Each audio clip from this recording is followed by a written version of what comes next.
Good morning, State Representative and Senator. Um, so we are going to have, so we have a panel today and we just have two questions, right? And the first question is, why don't you folks introduce yourselves? Yeah, please, Senator Port. Sure. Hi, everyone. I'm Senator Lindsey Port. I represent District 56, which is Burnsville, Savage, in the northwest part of Lakeville. I'm so pleased to be with you here today. To be honest, 2 years ago, I didn't know a lot about the housing crisis in Minnesota. But I got put on the housing committee in my first session, my first term here, and fell in love with this issue and the ways that it not only impacts my community, but impacts the whole state. And part of the reason that I've been able to fall in love with this issue is because of groups like yours that really bring the stories from Minnesota to us at the legislature and really help us understand the scope of the problem and the realities of what it looks like for our communities. So thank you so much for taking your time to be here to advocate for this important issue. Thank you so much, Senator Port. Representative Howard. Thank you, Nestor, and thank you all for the invitation and to be here this morning. I represent Richfield and East Bloomington in the Minnesota House, and am in my second term, and housing is the issue that I've focused, I would say, the most on in the legislature. In so many ways, it is the issue that intersects with everything we're doing at the legislature. Folks without stable housing, Minnesotans don't have access to a quality education. They don't have access to safety. In so many ways, all roads lead back to home, and this effort in particular really offers, as I think Nestor mentioned, it's a solution that matches the scope of the problem, which is so exciting to pushing for those kinds of solutions at the legislature in this moment. And so just grateful to be here with you all this morning.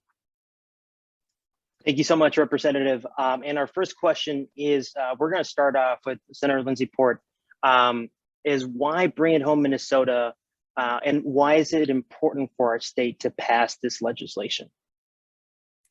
Yeah, that's such a good question, Nestor. Thank you. We've all seen the pandemic has shown really bright lights on cracks that we already knew existed. And housing has to be just one of the most vivid, places that we are not succeeding as a society in making sure that everyone has a stable home. And the pandemic has just highlighted that. And now with the end of the federal rental subsidy, the emergency rental subsidy that we had during the pandemic, with the end of that program, we need a long-term sustainable solution. Just exactly as Mike was saying, without stable housing, quality education, employment, mental and physical health, all of those things become secondary. They are not they cannot be a focus of our families, and we really need our families to be able to make the choices that make them safe and healthy, and that starts with a stable home.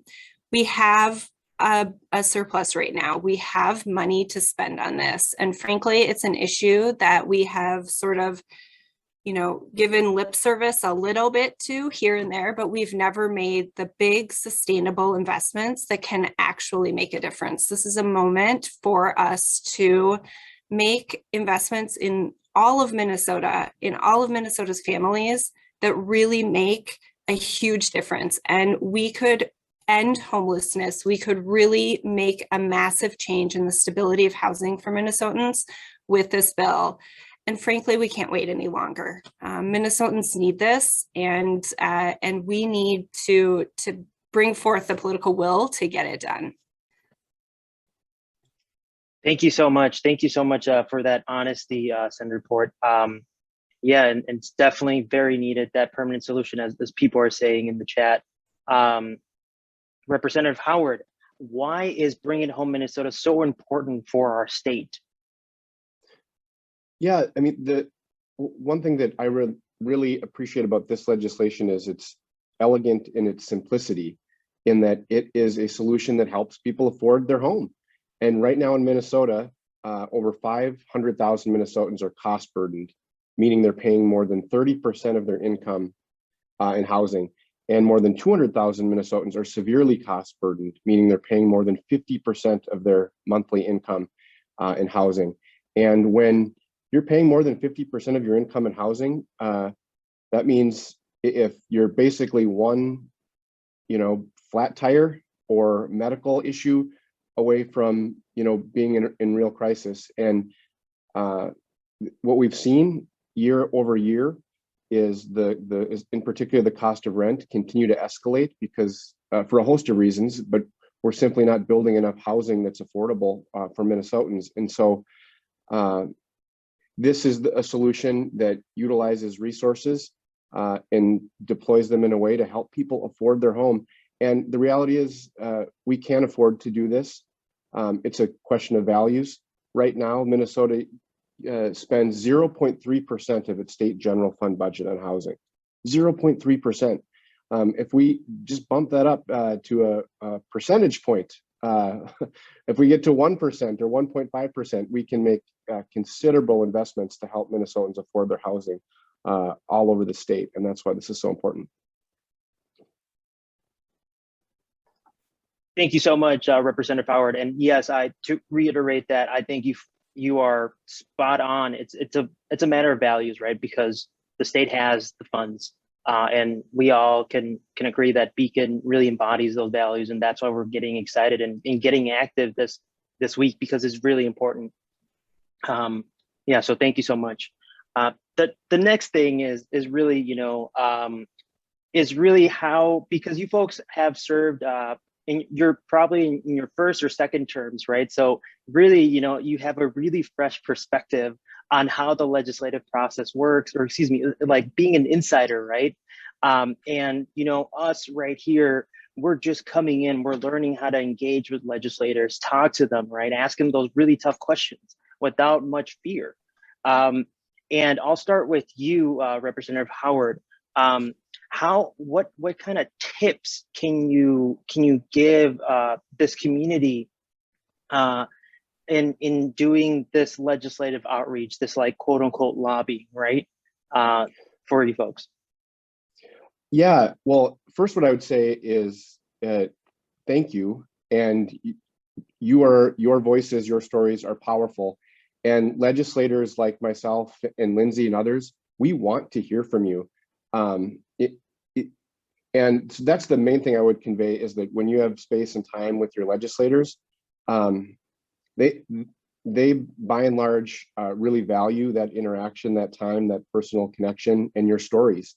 And so and they make a difference. I think this group this bill started as just an idea that Beacon brought to the legislature, and now in the House there's more than 35 co-authors. And a big reason that I know that folks signed on for co-authors is because of the stories that they've heard from their constituents, from you asking your legislators to step up and to be part of this movement. And so my biggest piece of advice is just have fun, be yourself, share your stories, and it makes a difference. Thank you so much, Representative Howard. Senator Lindsey, or excuse me, Senator Port, what tips can you give us in really doing this outreach, right? This legislative outreach? Yeah, well, I'll tell you, in 2014, I was a volunteer exactly like you guys for an issue that I cared about. And I came to the Capitol for the very first time to lobby my legislators, and I was terrified. So the first thing I'll tell you is don't be scared. We're just regular people. And it was, for me, sort of eye-opening in a way that, I sat down with my House rep, and I learned he was like a local science teacher, and he had kids in our school district, was going through a lot of the same things my family and I were. And it really sort of demystified the idea of the legislature being this place of people different than folks in our community. And that really shouldn't be the reality. Now, I will say it can be the reality because we do live in a little bit of a bubble up there, especially now with the Capitol, hasn't been open.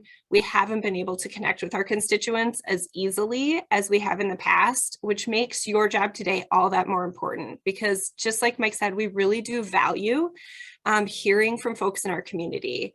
I would say just share your stories, share why what brought you here today.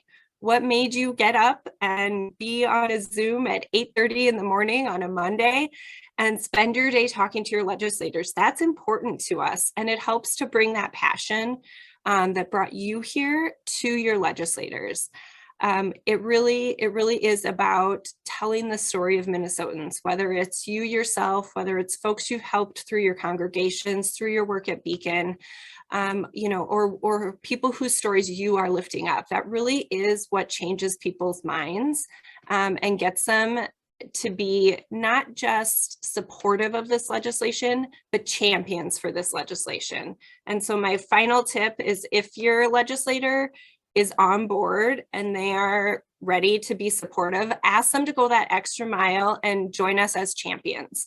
Really, this is what we need. We need legislators and community members who are talking about this on social media, who are making this a priority, who are lifting it up and continuing to push this conversation forward. And if you bring that excitement, your legislators won't be able to help but to meet you there as well.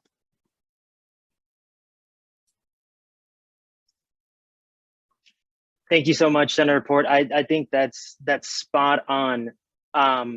And I have a really quick question just to follow up as we're wrapping things up with you folks. There's really good question about how do we share our stories with our elected officials who refuse to meet with us and hear our stories, because we're gonna encounter that. Representative Howard, Senator Lindsey Port. Yeah, Representative Howard. Yeah, I guess what I would say is, I think by and large, legislators will meet with their constituents, either virtually or otherwise, but there's ways to reach us via email. A personal email can be impactful.